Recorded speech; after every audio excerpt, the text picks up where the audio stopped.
करण्डकपिशाचः। सीतारामः मद्यपः आसीत्। मद्यपाननिमित्तः सः स्वक्षेत्रं गृहं च विक्रीतवान् आसीत्। अनारोग्यकाले उत्तमस्य औषधाचारस्य अभावात् तस्य पत्नी दिवङ्गता आसीत्।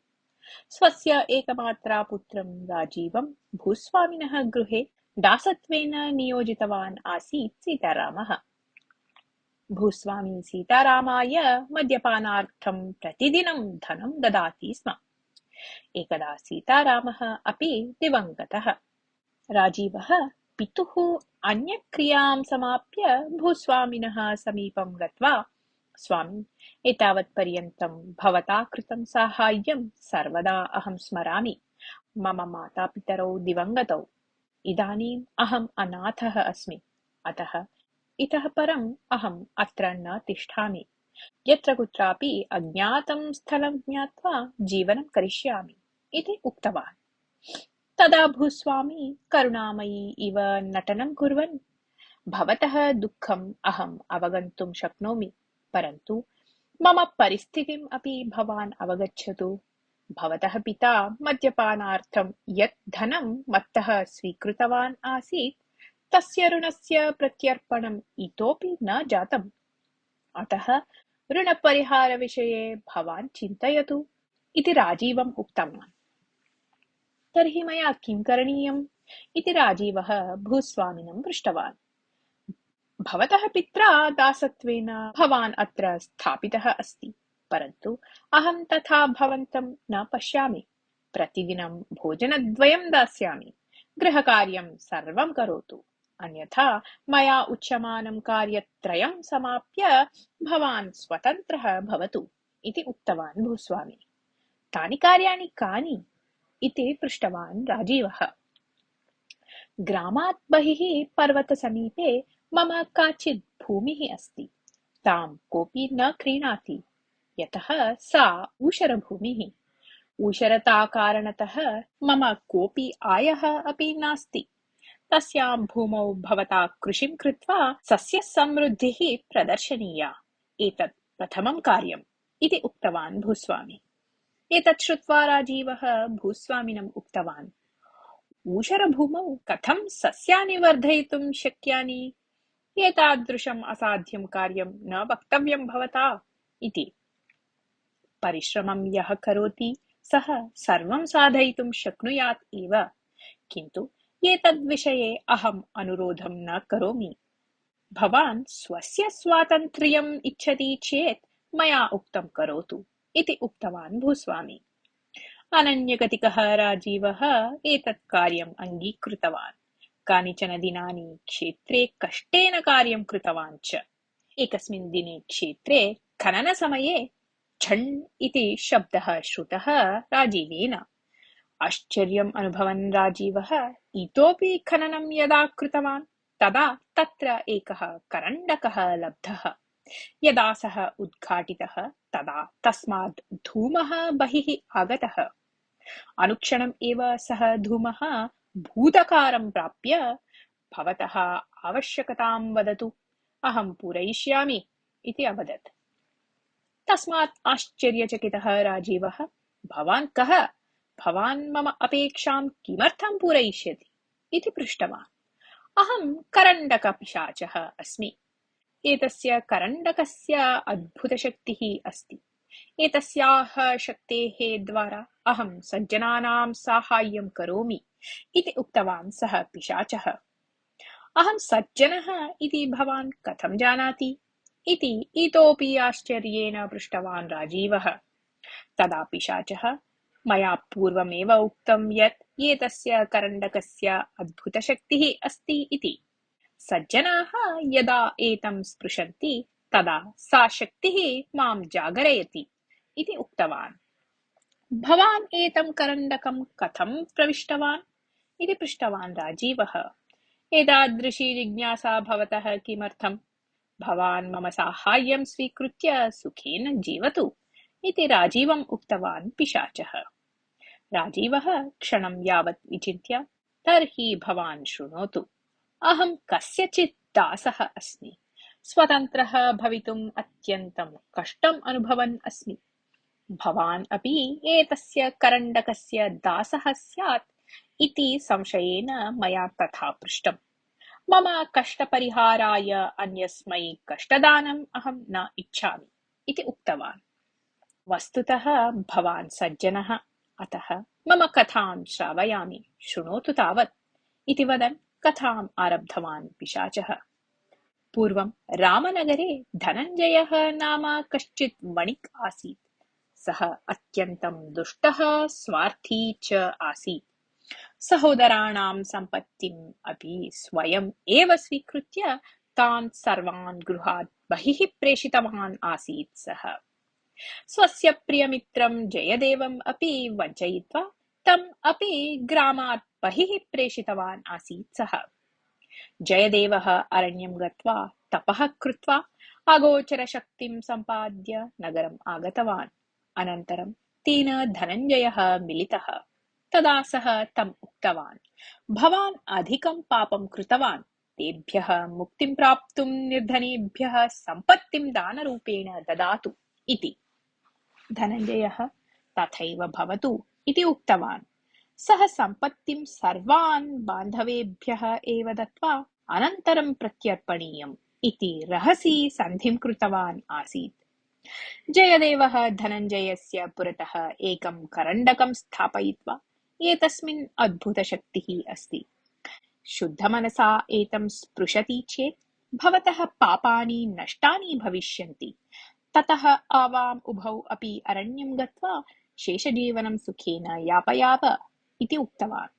धनञ्जयः करण्डकस्य अद्भुतशक्तिं ज्ञात्वा अहम् अरण्यं न आगमिष्यामि, एतं करण्डकं भवान् मह्यं दत्त्वा गच्छतु इति उक्तवान्। परन्तु जयदेवः एतत् न अङ्गीकृतवान्। यदा धनञ्जयः बलात् तत् स्वीकर्तुं गतवान्, तदा अनुक्षणम् एव सः पिशाचः सन् करण्डके बद्धः अभवत्। तदा जयदेवः दीर्घं निश्वस्य अहं मित्रस्य साहाय्यं कर्तुम् इष्टवान्, किन्तु दैवनिर्णयः अन्यः एव आसीत् इति भाति। भवतु नाम, सद्यः एतस्मात् भवतः मोक्षः न भविष्यति। भवान् सज्जनः यदा भविष्यति तदा अन्यसज्जनः मेलिष्यति। तस्य साहाय्यं भवान् करोतु। तदा पापात् करण्डकात् च भवतः मुक्तिः भविष्यति इति उक्तवान्। पिशाचरूपतां गतः सः धनञ्जयः अहम् एव। शतवर्षेभ्यः पूर्वम् एव अहम् एवं पिशाचरूपं प्राप्तवान्। दीर्घकालं यावत् अहं जयदेवं मनसि एव निन्दामि स्म। अतः पिशाचरूपात् मम मुक्तिः न जाता। येषु दिनेषु मयि पश्चात्तापः उत्पन्नः अस्ति। अतः अहं सङ्कल्पं कृतवान् अस्मि यत् सज्जनानां साहाय्यं करणीयम् इति। एतदभ्यन्तरे भवान् करण्डकं प्राप्य उद्घाटितवान्, मां दृष्टवान् च। एषा मम कथा इति। कथां सर्वां श्रुत्वा राजीवः, निश्चयेन करुणाजनककथा भवतः। भवान् मम कथाम् अपि शृणोतु तावत् इति उक्त्वा स्वकथां श्रावितवान्। अनुक्षणम् एव पिशाचः, अद्भुतशक्तिं ज्ञातवतः मम एतादृशं कार्यं कष्टाय न। एतस्मात् ऊषरभूमौ क्षणार्धे एव फलोदयं करिष्यामि अहम् इति वदन् कमपि मन्त्रम् उच्चारितवान् सः।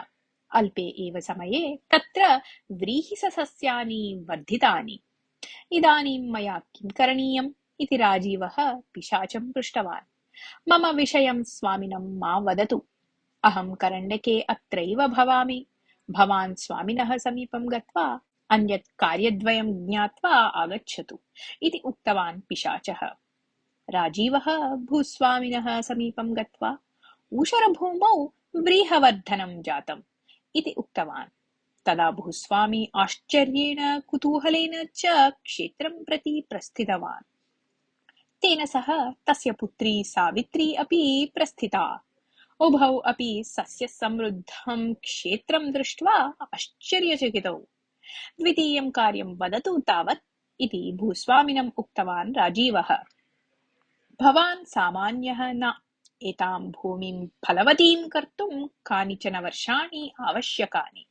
भवती अगोचरशक्तिः अस्ति इति कारणतः एतत् सिद्धम्, अन्यथा एतत् न भवेत् एव इति वदन् भूस्वामी स्वस्कन्धे स्थितं राङ्कवं भूमौ प्रसार्य एतस्मात् राङ्कवे कनकवृष्टिः भवतु इति उक्तवान्। राजीवः करण्डकपिशाचं यदा स्मृतवान् तदा अनुक्षणम् एव राङ्कवस्य उपरि कनकनाणकानि पतितानि। भूस्वामिनः आश्चर्यस्य सीमा एव न आसीत्। इतः परं तृतीयं कार्यं वदतु इति उक्तवान् राजीवः। भूस्वामी किमपि वक्तुं यावत् उद्युक्तः तावता तस्य पुत्री सावित्री भवान् मां परिणयतु इति राजीवम् उक्तवती। तत्कर्तुम् अहं सिद्धः अस्मि, परन्तु प्रथमं मम स्वातन्त्र्यम् आवश्यकम् इति वदन् राजीवः भूस्वामिनं दृष्टवान्। भूस्वामी तं कोपेन पश्यन् अल्पायाः क्षुद्रशक्तेः कारणतः कोऽपि मम जामाता भवितुं नार्हति। भवान् मम दासः अस्ति इति तु मा विस्मरतु। मुग्धायाः मम पुत्र्याः वचनं मा शृणोतु। भवता करणीयं तृतीयं कार्यम् इतोपि अवशिष्टम् अस्ति इति उक्तवान्। अस्तु, भवान् एव तत् तृतीयं कार्यं वदतु इति राजीवः उक्तवान्। सर्वदा मम सेवां कर्तुं दासः आवश्यकः। भवान् वा मम चिरदासः भवतु। अन्यं किम् अपि एतस्मिन् कार्ये नियोजयतु वा इति उक्तवान् भूस्वामी। एतत् वचनं श्रुत्वा राजीवः, एषः भूस्वामी कृपणः अस्ति, एतस्य दास्यात् मम मुक्तिः नास्ति इति निराशाम् अनुभूतवान्। परन्तु क्षणाभ्यन्तरे तस्य मनसि कश्चन उपायः स्फुरितः। सः भूस्वामिनम् उक्तवान्, भवान् क्षणं यावत् तिष्ठतु, भवते दासं ददामि इति उक्तवान्। भूस्वामी तत्रैव कनकनाणकानि गणयन् उपविष्टवान्। राजीवः पिशाचस्य समीपं गत्वा प्रवृत्तं सर्वं निवेद्य, अन्यतं दुष्टः भूस्वामी मनुष्यः भवितुम् अनर्हः अस्ति। भवान् दुर्गणान् त्यक्त्वा सज्जनः अभवत्। इदानीं भवतोः स्थानपरिवर्तनं भवतु। भूस्वामिनः आत्मा पिशाचरूपेण करण्डके तिष्ठतु। भवान् भूस्वामिनः शरीरं प्रविश्य जीवतु। आवयोः युगपत् एव स्वातन्त्र्यं सिद्धं भविष्यति इति उक्तवान्। करण्डकपिशाचः राजीवस्य चातुर्यं श्लाघमानः राजीवेन यथा उक्तं तथा एव कृतवान्। तन्नाम भूस्वामिनं पिशाचं कृत्वा करण्डके बद्ध्वा स्वयं भूस्वामित्वं प्राप्तवान्। तदा राजीवः, स्वामिन्, भवतः अपेक्षायाः अनुगुणं भवते दासरूपेण एतं करण्डकपिशाचं ददामि। एतस्मात् भवता उक्तं तृतीयं कार्यम् अपि कृतं भवति। अतः इदानीम् अहं स्वतन्त्रः इति उक्तवान्। भूस्वामिनः आत्मा पिशाचः सन् करण्डके बद्धः आसीत् खलु। सः बहिः आगन्तुं प्रयतमानः आसीत्। भूस्वामिनः रूपेण स्थितः धनञ्जयः तं पिशाचं प्रवृत्तं सर्वम् उक्त्वा, ये स्वार्थिनः सन्ति ते आत्मना निर्मिते गर्ते स्वयम् एव पतन्ति। दासम् अपेक्षितवान् भवान् इदानीं स्वयम् एव दासः अभवत्। भवादृशस्य दासस्य आवश्यकता मम नास्ति। अतः करण्डकेन सह भवन्तम् अपि मृत्तिकायां निखनामि। भवादृशाः सन्मार्गे आनेतव्याः इत्येव जयदेवः एतादृशं करण्डकं सृष्टवान् अस्ति। शीघ्रातिशीघ्रं भवान् सज्जनः भवतु इति उक्तवान्। अनन्तरं राजीवः धनञ्जयः च गृहं गतवन्तौ। राजीवः सावित्रीं परिणीतवान्। विवाहस्य केषाञ्चित् दिनानाम् अनन्तरं धनञ्जयः दिवङ्गतः। स्वयं सन्तोषेण जीवन् अन्यान् अपि पोषयन् राजीवः बहूनि वर्षाणि जीवितवान्। अतः तं करण्डकं कोऽपि न स्पृष्टवान् एव। मृत्तिकायां स्थितः सः करण्डकपिशाचः अद्यापि अन्यभूस्वामिनं प्रतीक्षमाणः अस्ति। कथा समाप्ता।